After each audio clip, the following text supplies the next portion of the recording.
दादरी की रैली के बाद सरकार के लोगों की भाषा बदल गई है। दादरी में जो जन समर्थन मिला उससे भारतीय जनता पार्टी के होश उड़ गए हैं।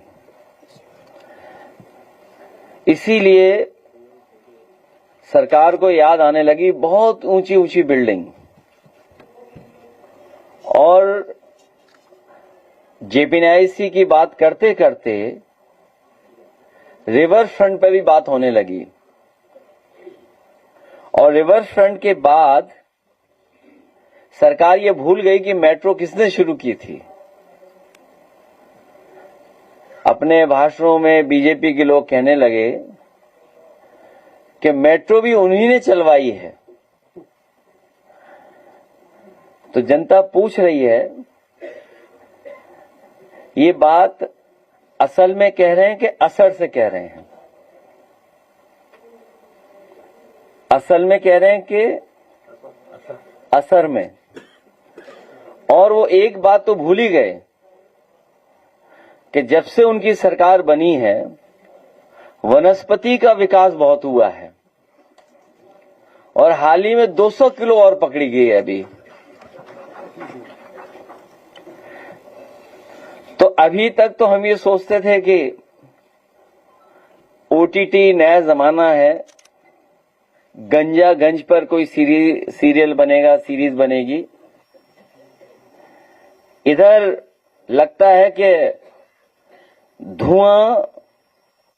धुआंधर पे भी कोई नई बनेगी ओटीटी। धुआं बहुत उड़ रहा है। धुरंधर पे बने ना बने, लेकिन गांजागंज के बाद धुएंधर पे जरूर बनेगा। ये संगठन के लोग यहां आए थे, और संगठन के लोगों से हमारी अपील भी हुई है कि इसी संगठन ने बहुत शानदार अभी काम किया था। 2024 में इन सभी साथियों ने मिलकर के पीडीए की आवाज को बुलंद करके सामाजिक न्याय की लड़ाई को और आगे बढ़ाते हुए जनता का सहयोग लिया था। हम सब मिलकर के आने वाले समय में पीडीए की सरकार बनाकर के सामाजिक न्याय के राज की स्थापना करने के लिए हम संकल्प लेकर के जा रहे हैं। और ये हम लोगों की जानकारी में है कि जैसे ही चुनाव अन्य प्रदेश के समाप्त होंगे, पूरी भारतीय जनता पार्टी की फौज, बटालियन, जो कुछ है वो उत्तर प्रदेश में आ जाएगी। हम लोग दूर से ही देख रहे हैं कि अन्य प्रदेशों में जहां चुनाव चल रहा है वहां इलेक्शन कमीशन और बीजेपी मिलकर के क्या क्या काम कर रही है। उन सब से भी हम संगठन के लोग सावधान रह करके उनकी साजिश षड्यंत्र को समझते हुए उत्तर प्रदेश में पुनः समाजवादी सरकार बने, उसके लिए हम लोग जमीन पर काम करेंगे। और जिस समय सरकार बनेगी तो अच्छे दिन तो लाए नहीं लोग, लेकिन बुरे दिन जाने वाले हैं, ये तो जनता जान गई है।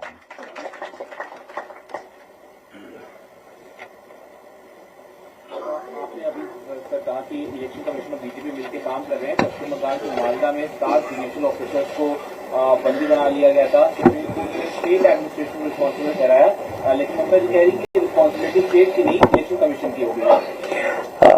जिस समय चुनाव घोषित हो जाता है, ये नियम है, और इलेक्शन कमीशन और उस समय अधिकारी इलेक्शन कमीशन के निर्देश मानते हैं। और जो हम लोग वेस्ट बंगाल में देख रहे हैं, इतने अधिकारियों को हटाया गया है, और अधिकारियों को इसलिए हटाया गया है कि वो इलेक्शन कमीशन का निर्देश सीधा माने। तो अगर कोई घटना घटी है और किसी तरह की कोई बात सामने आई है तो इलेक्शन कमीशन इसलिए भी जिम्मेदार बनता है क्योंकि चीफ सेक्रेटरी और डीजीपी और बड़े बड़े अधिकारी बंगाल में हटाए गए हैं। हमारा सवाल यहां ये बनता है कि पिछली बार जब यूपी का चुनाव हुआ था तो क्या इतने ही अधिकारी हटाए गए थे? और समाजवादी पार्टी ने लगातार शिकायत की थी अधिकारियों की कि ये अधिकारी भारतीय जनता पार्टी के एजेंट बनकर के काम कर रहे हैं। एक भी अधिकारी नहीं हटाया गया और बाई इलेक्शन बहुत करीब से हम लोगों ने देखा। हालांकि अब वो अधिकारी भी निराश हैं, भारतीय जनता पार्टी के भ्रष्टाचार की वजह से दुखी हैं, उनसे जो काम लिया जा रहा है उससे वो परेशान हैं, क्योंकि उनसे काम तो ले लिया लेकिन जो उन्हें न्याय देना था वो न्याय नहीं मिला उन्हें। उदाहरण के लिए फैजाबाद, एक अधिकारी पे बहुत आरोप थे, बड़े पैमाने पर आरोप थे, और उस पर यही कहकर के कि आपको सरकार से राहत मिलेगी, सरकार मदद करेगी, आप पूरी बेईमानी कराओ। उसने बेईमानी तो करा दी लेकिन अभी उसे राहत ही नहीं मिली। तो उत्तर प्रदेश में क्या इसी तरह इलेक्शन कमीशन ने अधिकारी हटाए थे? क्या विपक्ष की जो शिकायतें थी इलेक्शन कमीशन में दी गई थी, क्या किसी भी अधिकारी पे कार्रवाई हुई? और आपके सामने तो ये एग्जाम्पलरी काम है कि नंदलाल जो दस्तखत नहीं कर पाता है, अंगूठा मारता है, उसके भारतीय जनता पार्टी ने दस्तखत करा लिए। बताओ, इलेक्शन कमीशन ने किसी अधिकारी पे कार्रवाई की हो तो बता दो। आप क्या उम्मीद करते हो कि सरकार कार्रवाई करेगी उस पर? हम आप ही से जानना चाहते हैं, मान लीजिए कि जो नंदलाल जिसके दस्तखत नकली किए इन्होंने, भारतीय जनता पार्टी के लोगों ने किए, तो कार्रवाई कौन करेगा? इलेक्शन कमीशन के सरकार? सरकार बीजेपी की है, बीजेपी वोट कटवाना चाहती थी। अब हमें उम्मीद इलेक्शन कमीशन से, तो कम से कम बंगाल में नहीं, उत्तर प्रदेश में इलेक्शन कमीशन अपनी क्रेडिबिलिटी साबित करे कि वो निष्पक्ष है और कार्रवाई करेगी ऐसे लोगों के ऊपर। एक भी अधिकारी के ऊपर अभी तक कोई कार्रवाई नहीं हुई है जहां पर अधिकारियों ने नियम का पालन नहीं किया उस पर। कंटेंट क्रिएटर अगर सत्ता पे सवाल पूछते हैं सत्ता पे, तो उनके चैनल में वीडियो क्यों हटा दिए जा रहे हैं? आईटी एक्ट का आप लोग सरकार हटाओ, पीडीए सरकार लाओ, डेमोक्रेटिक गवर्नमेंट लाओ, जो आपकी सुनवाई हो वो सरकार लाइए। इसीलिए आप सबसे भी हमारी अपील है अपने पत्रकार साथियों की कि एक लोकतांत्रिक सरकार को लाइए जो आपकी सुने।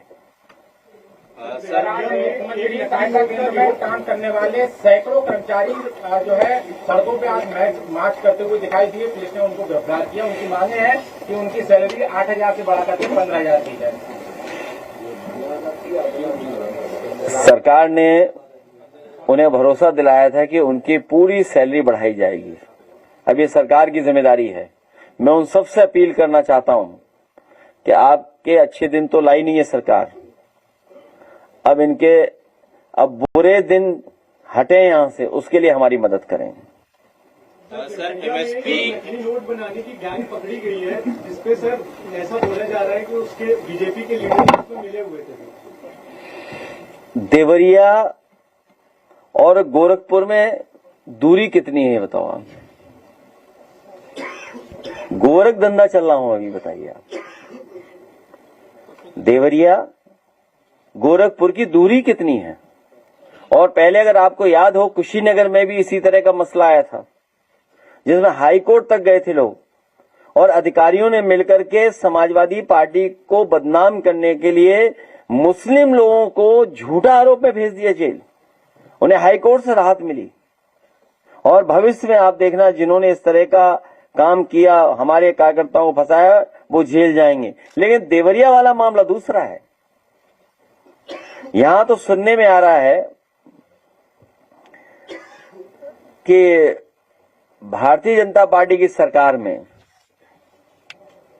नकली नोट तो देश में आ रहे हैं और असली नोट देश से बाहर जा रहे हैं। नकली नोट देश के अंदर और असली नोट देश से बाहर जा रहे हैं। और कई लोग घबरा करके, क्यों हाथा नहीं भाता, बाटी चोखा वाली पार्टी, वो भी घबराए हुए बैठे हैं।